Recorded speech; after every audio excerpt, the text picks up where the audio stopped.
If you scream, I will still take you home, Daniel Han said. But Naomi, you fell asleep in the wrong man's car. Naomi Brooks opened her eyes to rain, darkness, and a stranger's shoulder.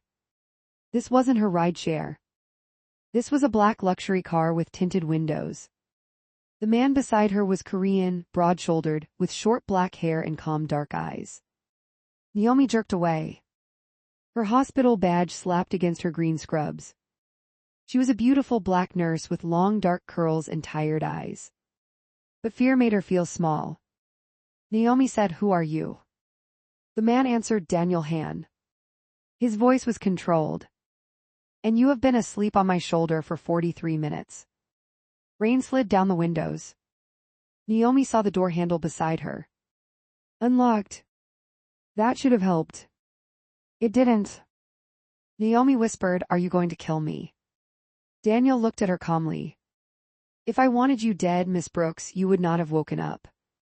Her name in his mouth froze her blood. 43 minutes earlier, Naomi had left Mercy South after a brutal shift. She saw a black car near the curb. She did not check the license plate. She ran through the rain, opened the back door and said, "Hyde Park, please." Then sleep took her. But Daniel Han had not been waiting for a tired nurse. He had been waiting for a courier with Serrano family information. His driver, Mason Park, had gone stiff.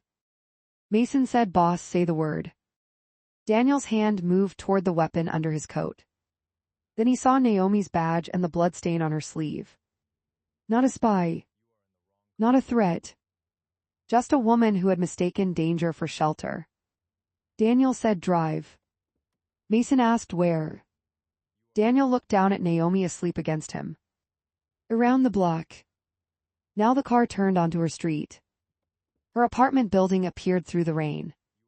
Naomi opened the door and almost stumbled onto the wet curb. Before she left, Daniel leaned forward. "Be careful next time, Naomi. Not every man is as patient as I am." The car vanished into the storm. For 3 days, Naomi told no one. Some stories were too strange to write down. Some men felt too dangerous to name. On the 4th night, Naomi checked her rideshare plate 3 times. Then the same black car rolled to the curb. Mason stepped out with an umbrella. "Miss Brooks," he said, "Mr. Han would like to speak with you." Naomi stepped back. "No." From inside, Daniel said, "Wise, but I only need 5 minutes." She saw him in the back seat, dressed in black. Naomi said, "This is terrifying, you know that, right?" Daniel replied, "Yes." "Then why are you here?" "Because you would have ignored a phone call." She should have walked away. For 3 days she had wondered why he spared her. Curiosity won. This time she entered his car awake. Daniel handed her a plain black card. No company name. No title. Only a phone number. Daniel said, "I need a nurse." "You have hospitals." "I have people who avoid them." Naomi's face hardened. "I will not hide gunshot wounds, lie to police, or lose my license for powerful men." Daniel's eyes sharpened, but his voice stayed calm. "I am not asking you to." "Then why me?" Daniel looked away for the first time. "Because you were afraid, but you still thought. You looked at me like a man, not a monster." The words should not have touched her. They did. Naomi took the card. "I need time." "Take it," Daniel said. "If you say no, you will never see me again." Naomi looked at the card in her hand. "And if I say yes?" Daniel held her gaze. "Then your life changes." If you have listened to the story till now, we thank you from the heart. Just one request, subscribe to our channel for more dramatic and emotional content in the future from us. Let's start again. 2 weeks later, Naomi stood outside a brick building near the West Loop. She had called after 6 sleepless nights. Daniel answered immediately. Inside, Naomi expected shadows, weapons, and blood on the floor. Instead, she found clean exam rooms, medicine cabinets, and coffee. Daniel stood by the hallway with his sleeves rolled up. Naomi said, "This is not what I expected." Daniel replied, "You expected chains in the basement. I expected something criminal." Many legal places are crueler than this one. The clinic served workers who feared hospital bills. Naomi listened. Then she gave her rules. If someone is dying, I call an ambulance. Yes, Daniel said. If you lie to me, I leave. Yes. If this place is used to hurt people, I disappear. Daniel held out his hand. Deal. Naomi shook it. His palm was warm. The first month changed her slowly. By day, she worked at Mercy South. By evening, she treated fevers, burns, asthma, and exhausted workers. Sometimes there were bruises and cuts too clean to be accidents. Naomi asked only what she needed to treat the wound. Most days that was enough. What was not enough was Daniel. He brought coffee and noticed when she skipped lunch. Their talks ended with buried dreams. One rainy night, Naomi found him staring at nothing. Naomi said, "You look like you forgot how to breathe." Daniel answered, "Some days I do." She should have left. Instead, she stayed. Daniel looked at her. "You should stay away from me." "Is that an order?" "No," he said, "it is the only honest warning I have left." Naomi said nothing. 6 weeks later, the warning became blood. Naomi was closing the clinic when the door slammed open. Mason staggered in with Daniel bleeding. Naomi moved before fear could reach her. "Table now." Mason lowered Daniel onto the exam bed. "Ambush," Mason said, "Serrano men outside a restaurant." Naomi cut Daniel's shirt open. One wound near the shoulder, one low in his side. Too much blood. She grabbed her phone. "I am calling an ambulance." Daniel caught her wrist. "No hospital. You do not get to negotiate while bleeding out." "They are watching emergency rooms," Daniel said. "If I go in, I die. If you stay here, you may die here." His grip tightened. "Then find another way." Naomi stared at him, furious and terrified. She was not a surgeon, but she had seen enough death to know when someone was halfway gone. She called Dr. Evelyn Price, a retired surgeon. Dr. Price arrived with thunder in her eyes. "Naomi, this better be the worst decision you ever make." Naomi said, "It probably is, but I need him alive." For hours, the clinic became an operating room. Naomi passed instruments, her hands steady because his life needed them. He woke once under pain and medicine. Daniel whispered, "Still here." Naomi bent close. "Do not make me regret it." When it was over, Dr. Price removed her gloves.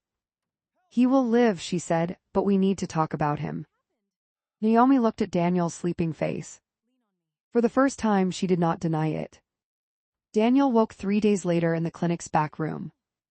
Naomi sat beside him, curls loose, eyes red. His first words were rough. "You stayed." Naomi replied, "You sound surprised." "You should have run." "Probably." Daniel watched her hand resting near his. "You still can." Naomi wanted to say she was too smart for secrets, but lies sounded weak beside a man who had almost died. She said, "I cannot keep pretending you are just my employer." Daniel closed his eyes. "I do not know how to love someone safely." Then learned. His hand reached for hers. This time she let him. The kiss was gentle. That made it more frightening. This time she knew exactly where she was. And she stayed anyway. For a while, love made danger feel survivable. There were quiet mornings and stolen minutes.